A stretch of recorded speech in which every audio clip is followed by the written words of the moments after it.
so you're a musician. You write what I would probably describe as provocative music, perhaps even controversial at times. Is that? Do you want to even talk about like your influences in that, and maybe is that the way you seek to be seen, or what are your motivations, perhaps? So just talk if you want to talk a little bit about what you do and what kind of music you write. Yeah, sure. Yeah, like I suppose I don't necessarily try to write a type of music.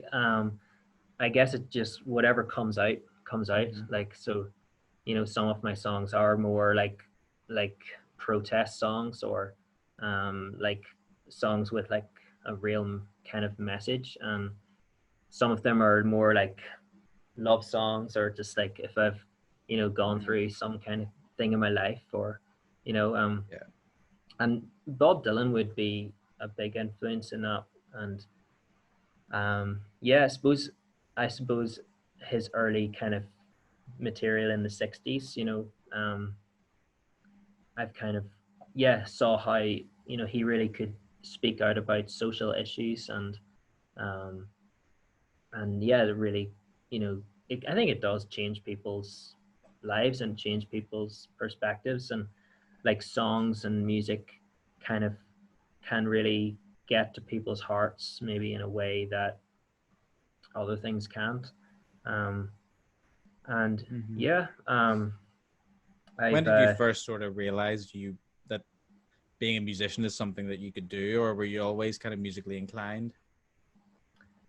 um I think probably only in the last couple of years has have I really started to use it the way I maybe would like.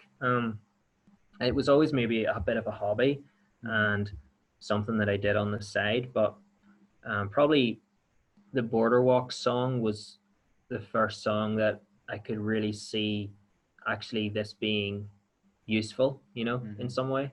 Um, I remember in Rush Driver, I was able to play the Boardwalk song at Fiddler's Green Festival, and there was a Tommy Sands who's like an Irish peace activist and a singer songwriter.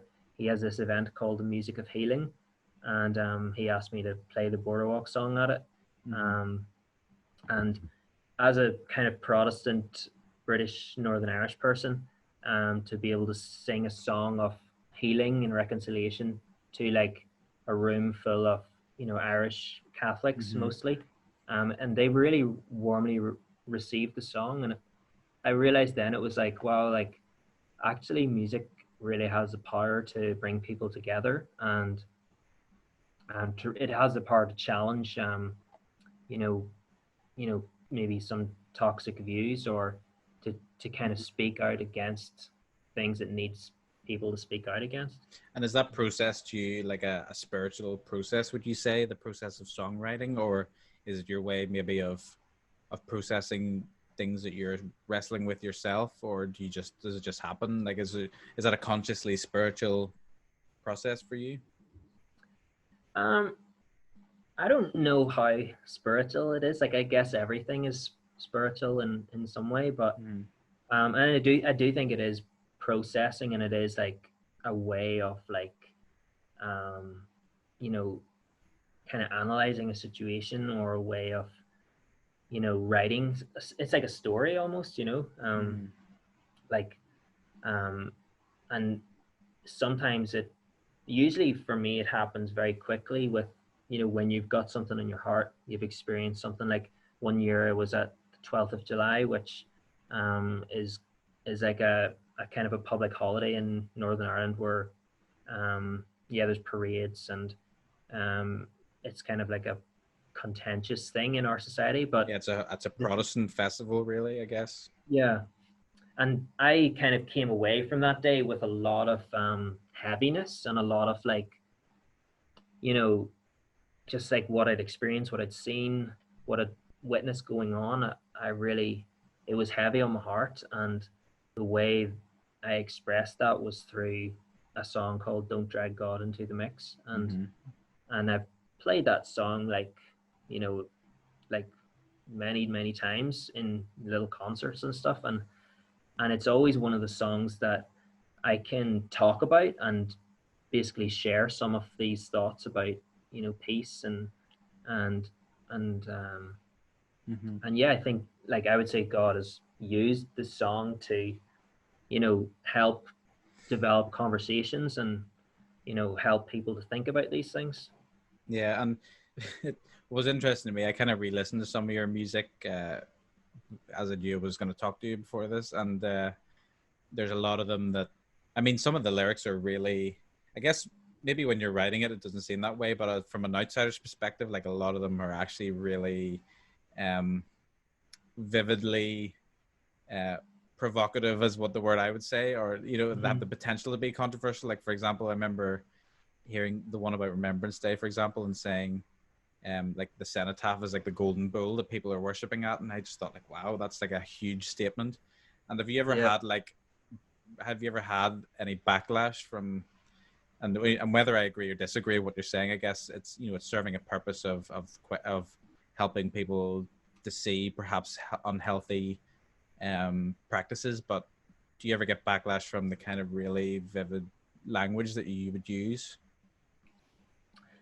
Yes, I would say like, um, I would say most people have been really supportive and like it's sort of something that's resonated with them. But I have had a few occasions where people have been provoked or like it's been something they've really, you know, Mm-hmm. really been upset about. I remember one time in Oma, there was an orange man who was quite upset about one of the songs because um, So Orange Men, for example, they would be the kind of the main, the Orange Order would be the main Protestant kind of organization in Northern Ireland, and I guess an Orange Man would be someone, one of the most staunch Protestants of the country. Would that be fair to say? yeah, like they would sort of kind of be known for maybe not liking Catholics and sort of some people might say that they would have like sectarian kind of views. Um, Although this orange man was very firm that the Orange Order is biblical, like it's Mm. based on the Bible, And you I know, and guess like I know you from know, people in my family being involved, like there's a lot of different people's different motivations involved. Like there's some people's motivations could be questioned, and then some I would say are, you know, some people might have really harmless views or in a lot of ways, or maybe they're just yeah, proud of their expression of their faith. But yes, they would be seen as perhaps being a contentious kind of organization, or one that might you know, some people would almost be afraid of, I guess, in some ways. yeah, yeah, yeah, and I would say like with the language and the vivid imagery maybe of some of the songs, like I think also it's art, you know, and art is expressive, Mm-hmm. like, and sometimes to say something you have to like really say it, you know. Yeah. It's like um So what was this and particular Orange Man's point of view then on well, it? I don't know exactly, but he kind of just said the Orange Order is based on the Bible, and you know, you should not say anything against it or anything, you know. And Mm-hmm. he used different words and stuff, but Yeah. you know, he just like I think he was upset because maybe I had, you know, one of the lines in the songs is talking about like how there's like maybe a bit of a darkness to the Orange Order and Mm-hmm.